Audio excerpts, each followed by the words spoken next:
all other gods.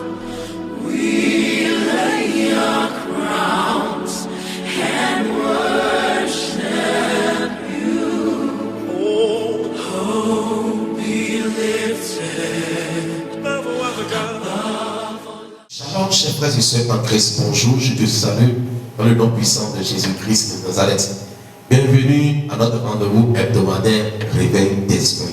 Nous allons prier. Créateur des cieux et de la terre, nous te disons merci pour la grâce que tu nous as accordée. Merci Père pour l'opportunité de la prédication, de l'évangélisation pour transformer, toucher la vie de celui qui me suit actuellement. Seigneur, reste toujours avec nous. Donne le réveil à notre esprit, ma Père, et que ton nom soit glorifié au nom de Jésus-Christ. Amen. Alléluia. Lisons rapidement le livre de Luc chapitre 1 à partir du 26e verset. Luc chapitre 1 à partir du 26e verset. Au 6e mois, l'ange Gabriel fut envoyé par Dieu dans une ville de Galilée appelée Nazareth, auprès d'une vierge fiancée à un homme de la maison de David, nommé Joseph. Le nom de la vierge était Marie. L'ange entra chez elle et dit: Je te salue, toi à qui une grâce a été faite. Le Seigneur est avec toi. Alléluia. Troublée par cette parole, Marie se demandait ce que pouvait signifier une telle salutation.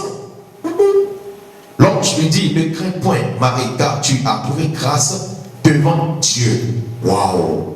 Et voici, tu deviendras enceinte et tu enfanteras un fils et tu lui donneras le nom de Jésus. Alléluia. Il sera grand et il sera appelé fils du Très-Haut, et le Seigneur Dieu lui donnera le trône de David, son père.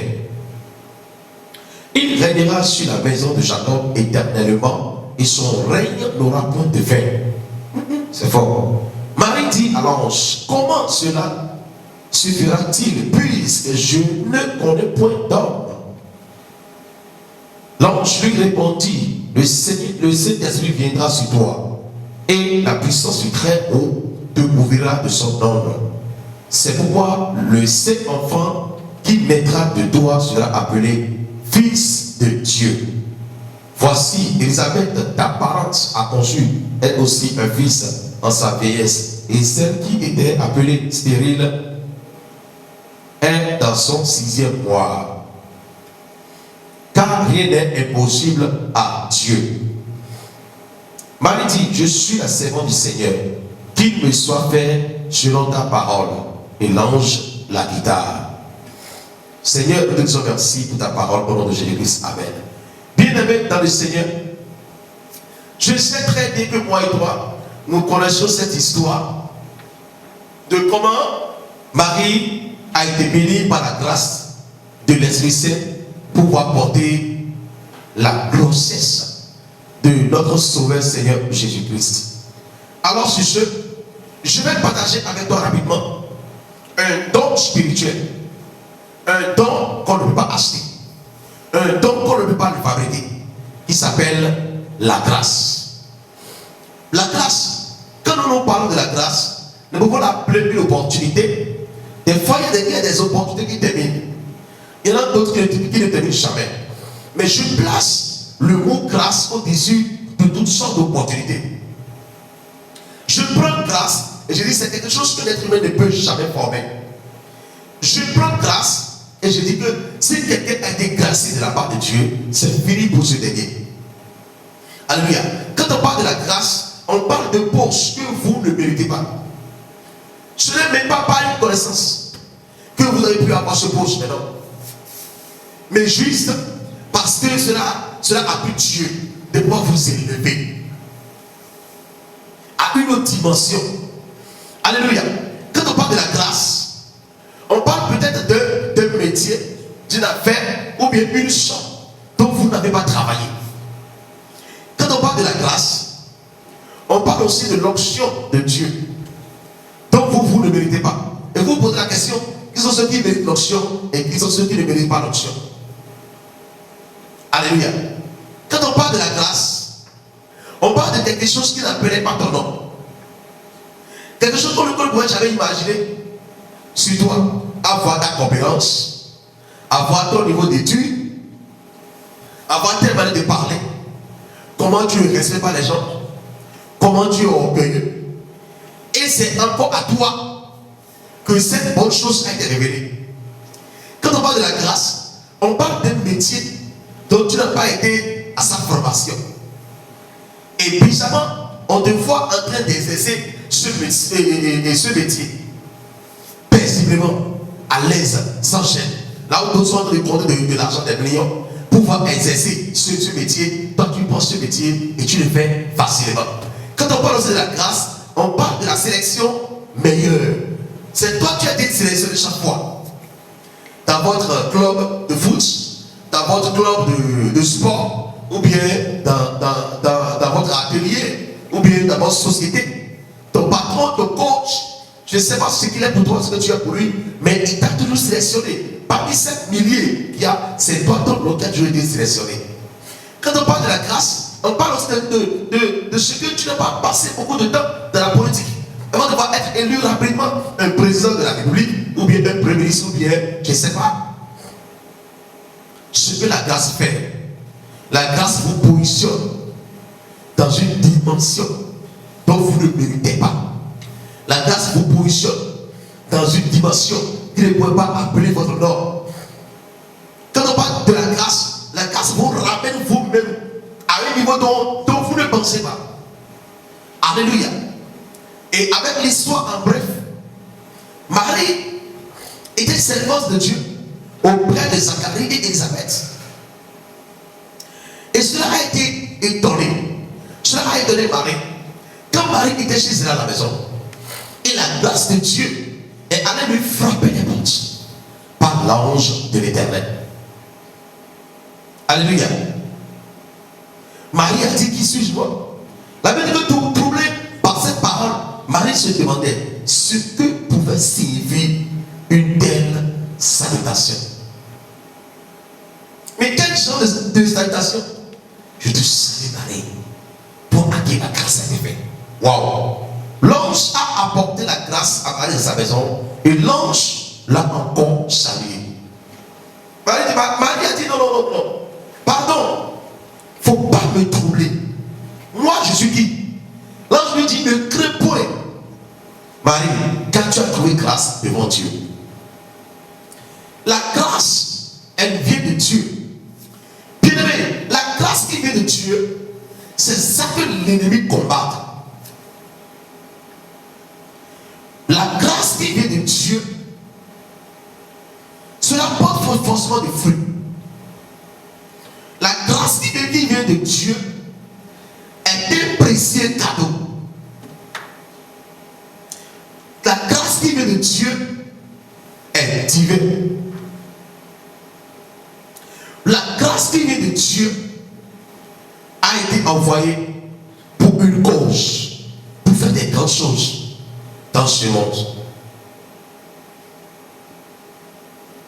Marie a eu la grâce parce qu'elle était servante auprès d'Élisabeth. Nous pouvons dire oui ou nous pouvons encore dire non. Mais moi je dis oui parce que ce n'est pas pour dire que Marie s'est préparée. Marie ne savait pas qu'elle pouvait avoir cette grâce. Mais Marie s'est donnée au service de l'Éternel des armées.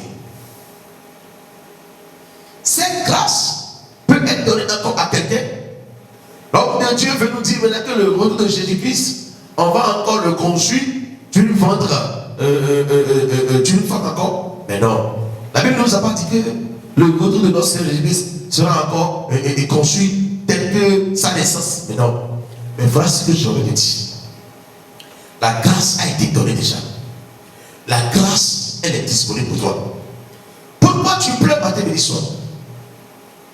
Pourquoi lamentes-tu? Il y a une grâce qui t'a été donnée. Donc peut-être tu as ignoré cette grâce. Chacun de nous désormais sur la terre, Dieu nous a accordé une grâce. Alléluia. Quand le Saint-Esprit était descendu sur les apôtres, dans le livre des Actes des Apôtres, chapitre 3, la Bible dit que les apôtres ont commencé à prier. Ils ont commencé à parler en langue. Des grandes choses ont commencé à se produire dans la vie des apôtres jusqu'à ce qu'ils ont baptisé plus de 3000 personnes le même jour. Cela a étonné les sacrificateurs.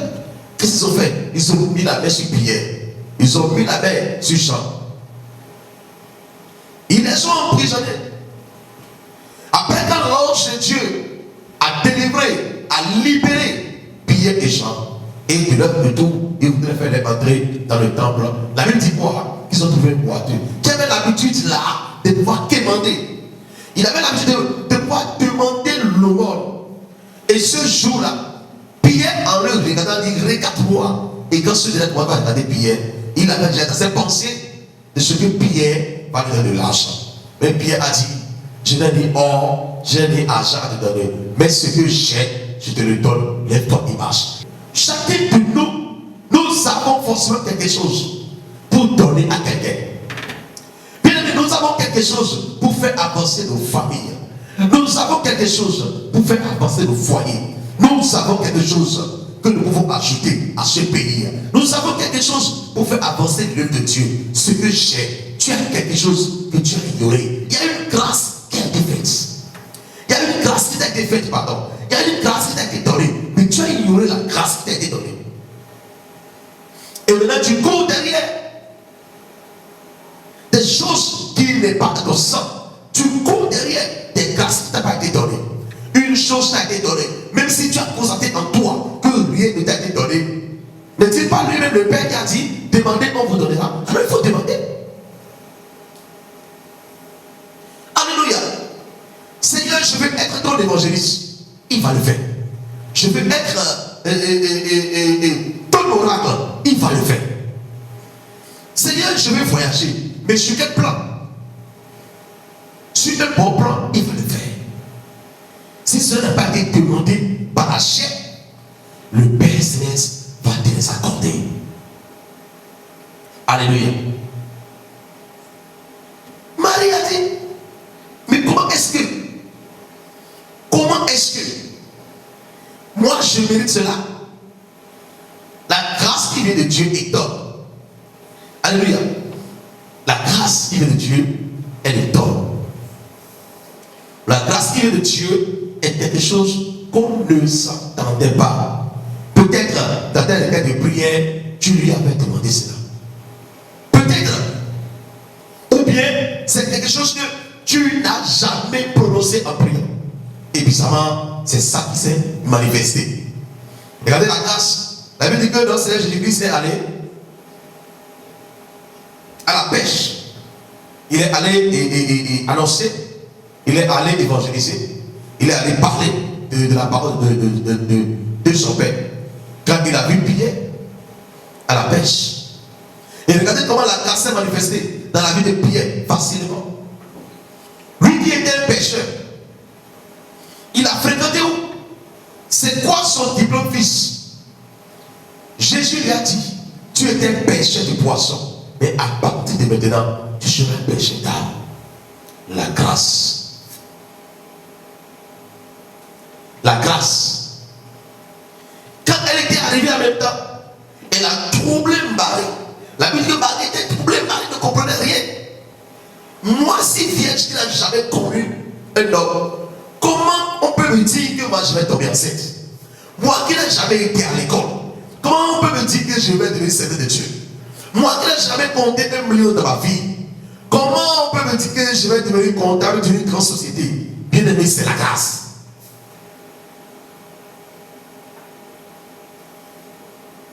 C'est la grâce. Tu étais un voleur. Ton CV était scié. Mais pourtant tu as été encore accepté dans une grande société dont tu n'imaginais pas. Je m'en vais annoncer à quelqu'un qui me suit actuellement que tout est possible à celui qui croit. La grâce est encore disponible pour toi. La grâce de Jésus-Christ est là pour toi. La grâce de Jésus-Christ se manifeste pour toi. Non, Jésus ne t'a pas oublié. Bien aimé, je dis Jésus ne t'a pas oublié. Ce que tu as fait pour Marie, il est en train de faire pour quelqu'un qui me suit actuellement. Ce que Jésus a fait pour Pierre, il est en train de faire pour quelqu'un qui me suit actuellement. Il suffit d'ouvrir ta bouche et dire, Père, accorde-moi aussi ma grâce, que ma grâce se manifeste. Et Écoutez-moi très bien. Là où la grâce se manifeste, les efforts ne pourront rien faire. Parce que la grâce n'est pas charnelle, elle est spirituelle. La grâce se manifeste dans le naturel. Et on voit ces effets, ces flux dans le physique. Alléluia. Et regardons au moment où Jésus-Christ posait la question aux disciples. Qu'est-ce que les gens disent sur moi au dehors? Mais qu'est-ce que vous dites sur moi? Qu'est-ce que Pierre dit? Tu es le Messie, tu es le Fils de Dieu envoyé. Waouh! Jésus a dit, Pierre, ce que tu veux me dire là, ce n'est pas la chair, mais c'est mon Père qui te l'a révélé. Désormais, tu seras Pierre sur laquelle je bâtirai mon église. Et cela a été ici, la grâce. Ce n'est pas par l'intelligence que tu as réussi. Tu as réussi à tes affaires, tu as réussi tes examens, non. Tes examens, non. Tu n'as pas mené aucun effort, non. Ce n'est pas ton intelligence, ce n'est pas la grâce de Dieu. Ce n'est pas par ton argent, par ta richesse que tu arrives à gérer un pays ou bien tu arrives à être boss, ton patron. Non, c'est par la grâce. Alléluia. Si la Bible dit dans le livre de Romains chapitre 8, verset 1, il dit, maintenant donc il y a une déclaration pour ceux qui sont en Jésus-Christ. La loi qui nous condamne est que il n'y a donc maintenant aucune condamnation pour ceux qui sont en Jésus-Christ. Verset 2. Verset 2. En effet, la loi de l'esprit de vie en Jésus-Christ m'a affranchi de la loi du péché et de la mort. La loi de l'esprit de vie en Jésus-Christ. C'est par la grâce que j'ai été compté par ceux qui ont été libérés, non coupables. Parce que l'évangile de la grâce nous a été donné. Là où tu devais être condamné, on t'a libéré. Là où tu devais être emprisonné, on t'a libéré. Là où le péché s'est multiplié 1000 fois sur ta vie, où personne ne pouvait jamais compter sur toi, que toi tu pouvais encore faire quelque chose, la grâce te prend, il te sanctifie et la grâce te localise.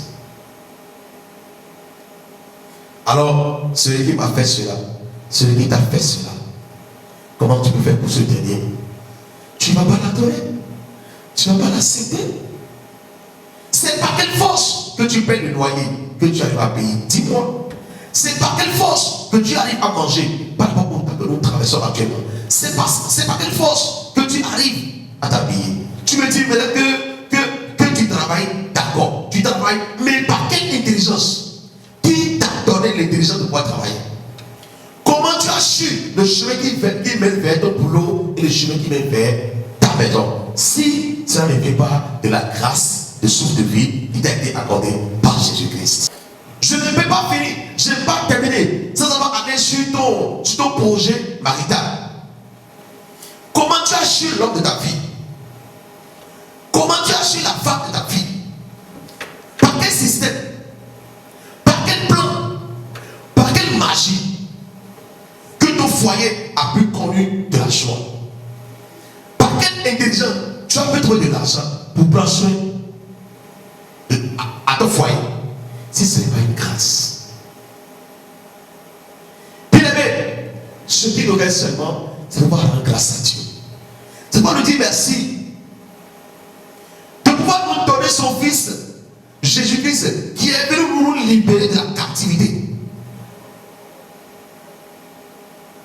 Qui est venu nous accorder la délivrance. Celui qui est venu payer un prix très cher. Celui qui a accepté. Celui qui a abandonné le beau trône. Et il est venu dans ce monde suer. Il est venu dans ce monde méchant. Il est venu dans ce monde rempli par la méchanceté, rempli par la sorcellerie. Il a laissé son beau trône. Et il est venu rester ici. À cause de toi. À cause de moi. À cause de ton foyer. À cause de ton projet. Pour que tu sois délivré. Il a abandonné son trône et il est venu. Mais il t'a accordé la délivrance. Bien aimé, Jésus t'a accordé la délivrance. Tu sais très bien que ce que tu es aujourd'hui là, grâce à la prière à l'église, tu deviens ce que tu es. Tu sais que ce que tu es aujourd'hui, tu ne peux pas payer l'argent de la chose. Et pourquoi tu te comportes ainsi? L'ingratitude là qui t'ouvre.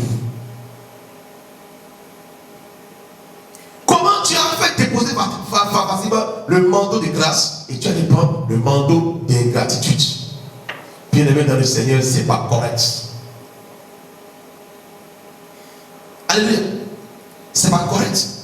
Marie a donné une réponse à l'ange à la fin. Alléluia. Marie a donné une réponse à l'ange. Marie, dans ses pensées, il refusait de pouvoir porter cette tâche-là. Mais comme c'est une grâce, Marie n'a pas d'effort à mener dedans. La grâce, ce n'est pas de faire du désordre. Non. Nous sommes d'accord que cela t'a été accordé. Mais parce que cela t'a été accordé, c'est pourquoi tu vas utiliser cela avec la négligence. Tu vas utiliser cela avec la bagaille. Tu vas utiliser cela dans la chair. C'est ma chose, c'est ma maison, c'est mon véhicule. Non. Ça c'est écoutez-moi très bien. La grâce n'est pas charnelle. Nous sommes d'accord que la grâce produit aussi des matériels, mais elle n'est pas charnelle. Plusieurs ont abandonné leur grâce à cause des œuvres de la chair. Comment tu seras en train de fouiller les boîtes de nuit? Comment vivre pleinement dans le péché? Et la grâce va se manifester pour nous, mais jamais. Alléluia. Marie dit, je suis la servante du Seigneur, qu'il me soit fait selon ta parole. Et l'ange la quitta. Marie était fière que effectivement ces genres de choses pouvaient se manifester parce qu'elle est la servante du Seigneur. Parce qu'elle est la servante du Seigneur. Alléluia. Qu'est-ce que moi et toi nous faisons pour Dieu? C'est la grâce là que tu cherches avec ce que tu fais aujourd'hui. C'est la grâce là que tu cherches avec ce comportement. Combien de l'église il faut compter avant de pouvoir avoir la grâce? Quelle grâce Dieu donne aux gens? Mais quelle grâce toi tu cherches comme ça? Bien aimé, dis-moi. Regarde la manière dont tu adores Dieu. Regarde la manière dont tu traites les chrétiens. Regarde la manière dont tu traites les frères et sœurs en Christ. Regarde la manière dont tu traites les hommes de Dieu. Regarde même la manière dont tu traites le président de la République. Regarde la manière dont tu traites les choses de Dieu. Une chose que nous devons comprendre est quoi? Quand on te met à la place, une seule journée suffit pour toi de pouvoir démissionner. Dans le livre d'Hébreux chapitre 12, verset 14-15, recherchez la paix avec tous et la sanctification sans laquelle personne ne verra le Seigneur. Verset 15. Il dit, veillez à ce que nul ne se prive de la grâce de Dieu, à ce qu'aucune racine d'amertume pousse des rejetons, ne produit du trouble, que plusieurs n'en soient infectés. Alléluia. Il dit, veillez à ce que nul ne se prive de la grâce de Dieu. Alléluia. Bien-aimés, pour que vous ne soyez pas privés de la grâce de Dieu, moi je vais vous dire de rester accroché à l'esprit de Jésus-Christ. Pourquoi? Parce que là où il y a le Saint-Esprit, là où le Saint-Esprit se manifeste puissamment, la grâce coule, la grâce coule. La grâce apporte des dons, la grâce apporte de l'intelligence, de l'élévation. Je vais te dire que la grâce distribue même des bacs de mariage, des visas de voyage. Alléluia. Tu es content de ce que je suis en train de parler, de ce que ton cœur désire. Alléluia. La grâce, elle est disponible pour tout le monde. Peux-tu savoir des grandes choses que la grâce a produit dans des personnes dont les gens n'imaginaient pas? Alléluia. C'est de là que nous nous disons, waouh, comment ce dernier peut devenir telle chose? Comment ce dernier peut avoir telle chose? Non, je ne crois pas. Allez vérifier s'il n'y a pas quelque chose en cachette. Bien aimé, ce qui est en cachette là, c'est la grâce de Dieu. Si Marie même a dit ça sur lui-même, sur elle-même, pardon, il dit, mais comment cela peut être? Comment cela peut être? Tant que je n'ai jamais connu un homme dans la vie, comment? Alléluia. C'est pas la grâce que nous sommes ce que nous sommes. C'est pas la grâce que nous pouvons devenir. C'est pas la grâce que la puissance de Dieu peut t'utiliser. C'est pas la grâce que nous avons eu l'onction. C'est pas la grâce que tu as été choisi. C'est pas la grâce que tu as trouvé ce beau monsieur. C'est pas la grâce que tu as trouvé ce beau boulot. C'est pas la grâce que les succès se manifestent en toi. Ce n'est pas par tes propres efforts. Alléluia. Alors pour finir, je vais te dire que la Bible dit de veiller à ce que nul ne se prive de la grâce de Dieu. Que Dieu nous bénisse. Amen. Nous allons prier. Père, nous te disons merci pour ce message merveilleux. Merci, Esprit Saint, de ce que tu multiplies et tu nous apportes encore des dons à travers de la grâce de Dieu. Ce que nous tous nous attendons, cette merveilleuse opportunité que notre Père a accordée à Marie, que notre Père a accordée à Pierre, que Père nous a accordé. Nous t'en supplions, Père, multiplie encore ta grâce sur nos vies. Et que cela ne cessera jamais de se charger sur nous comme on a plu. Au nom puissant de Jésus-Christ. Amen. Merci beaucoup. Soyez bénis et à la prochaine.